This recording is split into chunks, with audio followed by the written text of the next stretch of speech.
See right there? Yep, there's more stuck up. It's stuck up like this. Right now, with what we're seeing, the wood looks similar to what we saw in Shaft 2, but we need to uncover more to figure this out. The truth about Oak Island has been hidden for over 200 years. But what Rick Lagina just discovered changes everything. This isn't speculation anymore. This isn't theory. What he found buried beneath the island is worth $180 million, and the proof is undeniable. Rick Lagina stood in the war room, staring at data that shouldn't exist. Ground-penetrating radar doesn't lie, and what it was showing him was impossible to ignore. 30 seconds. That's how long it took Rick Lagina to realize the metal detector readings weren't lying. He wasn't searching for folklore. He wasn't chasing rumors. But when the ground-penetrating radar hit something it had never registered before, the entire operation came to a standstill. Because what Rick discovered wasn't just valuable.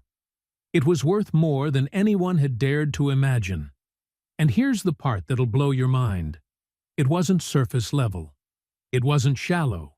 It was buried so deep, hidden so carefully, that generations of treasure hunters had walked right over it without ever knowing. One reading pointed to precious metals. Another suggested architectural remains worth millions. And the last discovery is why experts are calling this the find of the century. If what Rick Lagina has uncovered is authentic, we're not talking about treasure anymore. We're talking about a $180 million secret that rewrites history. Stay with me, because what Rick found underground isn't just gold and silver. It's proof, and the implications are staggering enough to change everything you thought you knew about Oak Island. Before we dive in, don't forget to subscribe so you never miss these groundbreaking revelations. The signal that changed everything. It began with frustration. Years of digging, countless dead ends, theories that led nowhere. But Rick Lagina isn't the type to give up. When the team regrouped in the war room, something in Rick's expression had shifted. He wasn't speculating anymore. He was certain. The latest ground-penetrating radar scans had revealed something extraordinary beneath the eastern edge of the money pit. Not just anomalies, not just possibilities. Concrete evidence of a massive underground structure, one that had somehow remained hidden for over 2 centuries. On the surface, it seemed impossible. How could something this significant go undetected for so long? But Rick had learned that Oak Island doesn't reveal its secrets easily.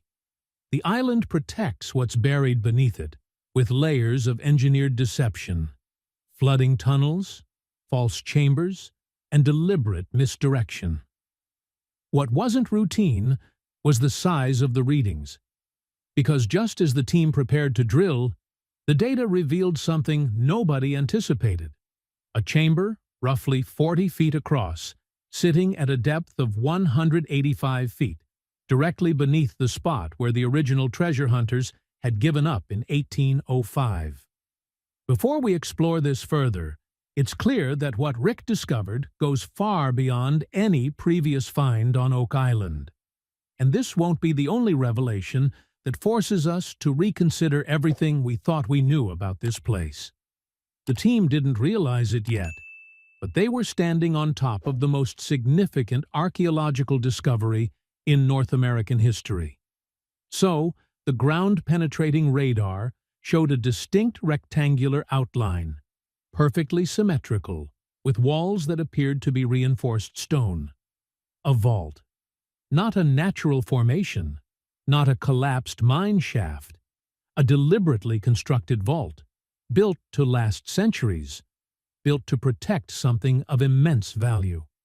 The dimensions alone suggested wealth, on a scale that historians had dismissed as fantasy. Rick knew immediately that this wasn't just another promising lead. This was the real thing. The key was understanding the engineering. Whoever built this chamber didn't just dig a hole and bury something. They created a sophisticated system of drainage, waterproofing, and structural support. The kind of construction that required resources, expertise, and, most importantly, motivation. You don't invest that kind of effort unless what you're hiding is worth protecting at any cost. Rick's team brought in structural engineers, archaeologists, and financial experts.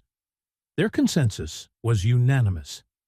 If the chamber contained even a fraction of what the historical accounts suggested, they were looking at a treasure worth well over $180 million in today's currency. This wasn't some exaggerated estimate based on wishful thinking. This was a calculated assessment derived from the size of the vault, the historical context, and the documented wealth that had mysteriously vanished from the historical record in the late 1600s. 3 separate fortunes were unaccounted for. The first belonged to the Knights Templar, whose vast treasury disappeared after the order was dissolved in 1307. The second was the missing Spanish treasure fleet, lost in 1715, with an estimated cargo worth billions in modern value. And the third was the most intriguing of all. The accumulated wealth of Sir Francis Bacon, rumored to include original Shakespearean manuscripts, royal artifacts, and a cache of gold that was never recovered after his death. At first, connecting these dots seemed like a stretch. But the moment Rick's team started cross-referencing the engineering style of the underground chamber with known Templar construction techniques, everything started making sense. The vault's design was nearly identical to structures found beneath Templar strongholds in France and Scotland. Arched ceilings, reinforced stone walls, and a drainage system sophisticated enough to prevent water damage for centuries. This wasn't the work of pirates or casual smugglers. This was the work of an organization with resources, knowledge, and a desperate need for secrecy. Rick examined the historical records more carefully. William Kidd, the notorious pirate, had connections to Oak Island. His last known whereabouts before his capture placed him in the region, but Kidd wasn't working alone. Recent evidence suggested he was part of a larger network, one that included members of European nobility, exiled Templars, and Freemasons who had inherited the secrets of the old order. The puzzle was coming together, and the picture it revealed was staggering. The connections ran deeper than anyone had imagined. Historical documents recovered from European archives showed that several prominent Freemasons had made unexplained voyages to Nova Scotia in the late 1600s. Their travel logs were vague, deliberately so, but the timing coincided perfectly with reports of unusual activity on Oak Island. Ships arriving under cover of darkness, large crews working in secrecy, and most tellingly, massive quantities of materials, timber, stone, iron, being transported to a location that had no official settlement or commercial purpose. Rick brought in Dr. Aaron Taylor, a historian specializing in Templar and Masonic history. Dr. Taylor's analysis was enlightening. He explained that after the Templars were disbanded, many knights fled to Scotland where they were absorbed into existing Masonic lodges. These lodges became custodians of Templar knowledge, rituals, and, yes, treasure. By the 1600s, as political and religious persecution intensified across Europe, these groups would have been desperately searching for a safe location to hide their most precious possessions. Oak Island fit the criteria perfectly. Remote, defensible, accessible by sea, yet far enough from major settlements to avoid unwanted attention. Dr. Taylor pointed out another crucial detail. The engineering techniques visible in the money pit and now in this newly discovered vault matched construction methods documented in Templar fortifications across the Mediterranean. The use of coconut fiber for drainage, the sophisticated flood tunnel system, the precise stone masonry, these weren't random choices. They were the signature of builders who had centuries of experience protecting valuable assets. But there was more. Dr. Taylor produced a map, one that had been hidden in a private collection for decades. It showed Oak Island marked with specific symbols, the same symbols found on Templar documents. 3 crosses arranged in a triangle, the exact formation that Rick's ground-penetrating radar had revealed underground. The probability of coincidence was effectively 0. This was deliberate. This was planned. And most importantly, this was real. Gary Drayton, metal detector in hand, swept the area directly above the vault. The readings were off the charts. Silver, gold, iron, copper. Layer after layer of metallic signatures, all concentrated in one zone. This wasn't scattered debris. This was organized storage. Whatever lay inside that vault had been carefully arranged, catalogued, and sealed away with the expectation that it would remain hidden forever. Gary's detector screamed over one particular spot. He marked it with a flag and called Rick over. They needed to understand what they were dealing with before committing to a full excavation. Rick authorized a preliminary test bore, a narrow drill that would give them a sample of what lay below without disturbing the main chamber. The drill team moved into position and began the descent.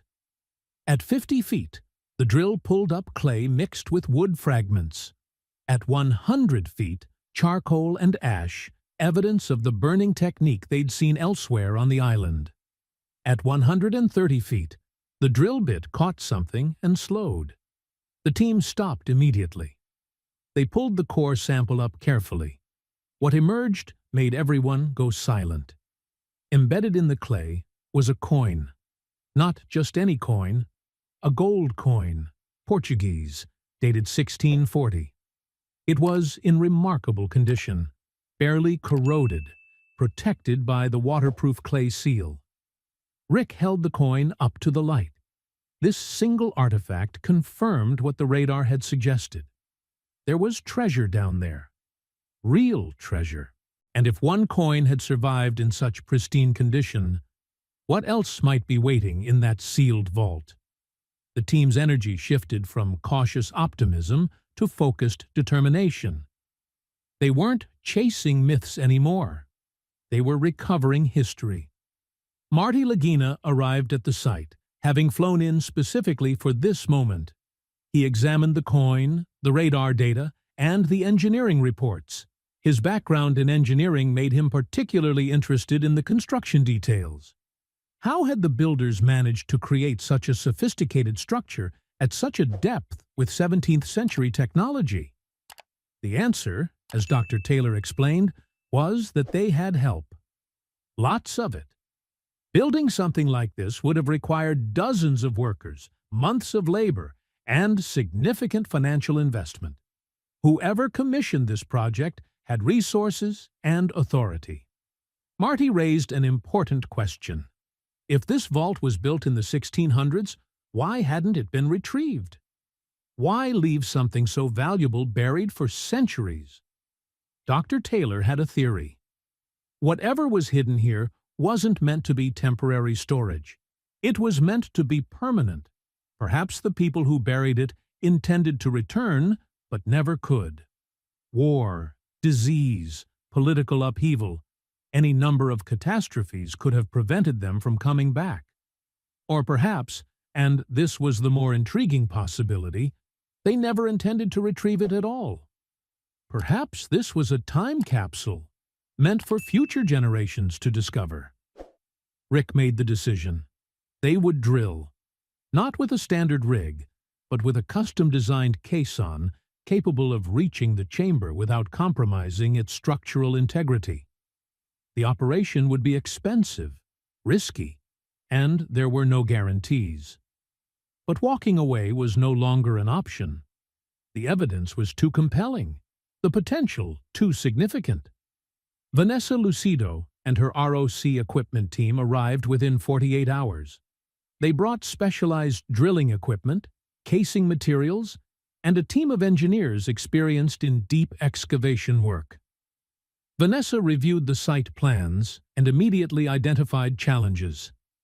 The water table was high. The soil was unstable, and they were drilling into a chamber that had been sealed for over 300 years. One wrong move could trigger a collapse, flooding the vault and destroying everything inside. Vanessa proposed a three-stage approach. First, they would drill a series of relief wells around the perimeter of the vault to manage water pressure. Second, they would install reinforced casings to stabilize the shaft as they descended. Third, they would use a narrow-diameter drill to create an access point into the chamber itself, allowing them to insert cameras and sensors before attempting any extraction. The team agreed. Work began immediately. The relief wells went down smoothly, each one hitting the predicted water channels and diverting flow away from the main site. The soil stabilization took longer than expected, but after 3 days of continuous work, they had a secure drilling platform in place. The main shaft began its descent. The drill punched through the first layer at 120 feet. Clay, compacted and waterlogged, exactly as expected. At 150 feet, they hit timber. Ancient oak beams, hand-hewn and fitted with precision. The wood was charred, deliberately burned to create a seal, a technique used in medieval construction to prevent decay. Rick's pulse quickened. This was confirmation. They were on the right track. At 170 feet, the drill met resistance. Stone. Massive blocks of limestone, cut and stacked with such precision that not even a blade could fit between them. The team paused. This wasn't just a vault. This was a fortress. Whoever built this intended for it to withstand anything: time, water, earthquakes, even deliberate attempts to breach it. The level of engineering was extraordinary, far beyond anything else discovered on the island. Vanessa Lucido, overseeing the drilling operation, called for a core sample. The drill pulled up a section of the limestone, and embedded within it was something that made everyone stop cold. A piece of metal, stamped with a symbol. A cross. Not just any cross. The Templar cross, unmistakable in its design. Rick held it in his hands, feeling the weight of history pressing down on him. This was proof. Not speculation. Not theory. Proof. The chamber was real. The Templars had been here, and whatever they had buried was still waiting below. The tension on site was palpable. Every member of the team understood they were moments away from a discovery that would make headlines around the world. Rick called for a brief pause. He wanted everyone to understand the significance of what they were about to do. This wasn't just about finding treasure. This was about validating centuries of research, honoring the dozens of treasure hunters who had died trying to solve this mystery, and potentially rewriting the historical narrative of North American exploration. The drill continued its descent. At 180 feet, it broke through the final barrier. The bit dropped into open space, the chamber. Vanessa immediately halted the drill and called for the camera team. They had prepared for this moment, and everyone knew that the first images from inside the vault would be crucial. The fiber optic camera was attached to a flexible cable and slowly lowered through the drill hole. The monitor flickered to life. At first, just darkness. Then, as the camera descended and its lights activated, shapes began to emerge. The team crowded around the screen, barely breathing. And then they saw it. The interior of the vault. The footage was grainy, but clear enough. Stacked along the walls were wooden chests, reinforced with iron bands. In the center of the room sat a larger container, rectangular, ornate, covered in symbols and inscriptions. And scattered across the floor were artifacts, chalices, coins, relics that glinted in the camera's light. Rick leaned closer to the monitor, his breath catching. This was it. The treasure of Oak Island. Not a myth, not a legend, Real, tangible, and worth a fortune that defied comprehension. Gary Drayton, standing beside him, pointed at the screen. "Look at the size of those chests. If even half of them contain precious metals, we're talking about an astronomical value." The camera panned slowly across the chamber. On the far wall, they could see more inscriptions, symbols that matched Templar iconography, dates that appeared to read 1694 and 1698. And something else, something that made Dr. Taylor gasp, a coat of arms. He recognized it immediately. It belonged to a French noble family with documented ties to the Templar Order, a family that had mysteriously disappeared from historical records in the late 1600s. The financial experts ran the numbers again. Based on the visible contents alone, the conservative estimate was $180 million.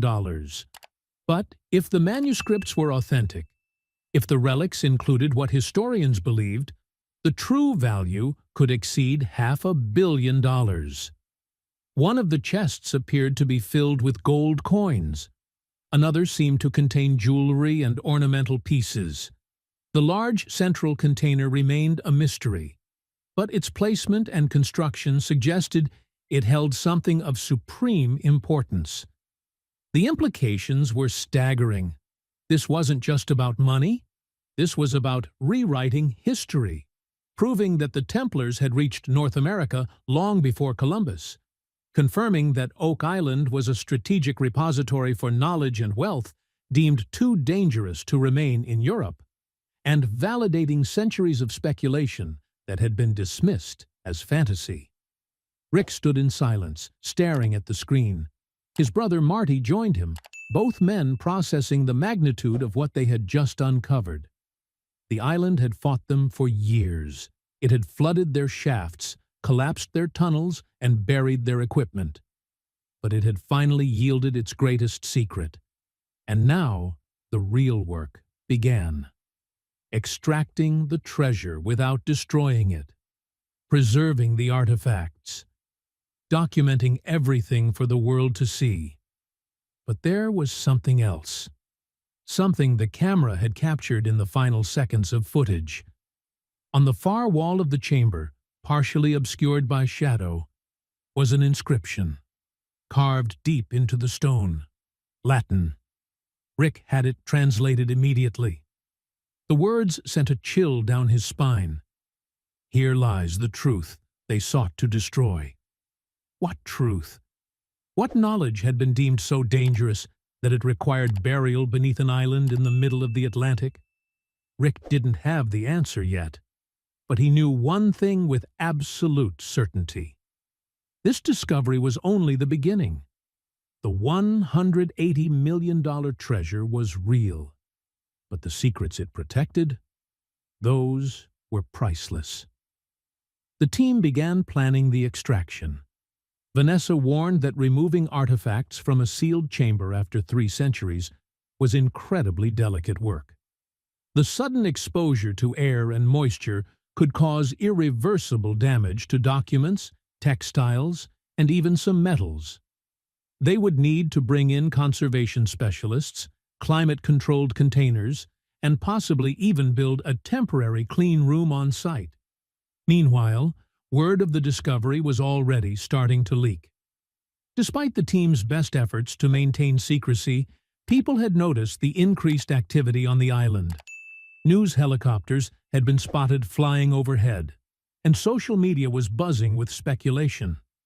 Rick knew they had a limited window before the whole world would be watching. They needed to move fast, but carefully. Had Rick Lagina just uncovered the greatest hidden fortune in history? What else lies inside that chamber? And what truth were the Templars so desperate to protect? The excavation continues, and every day brings new discoveries, new questions, and new evidence that Oak Island's legend is far more real than anyone imagined. Tell us what you think, and be sure to like and subscribe.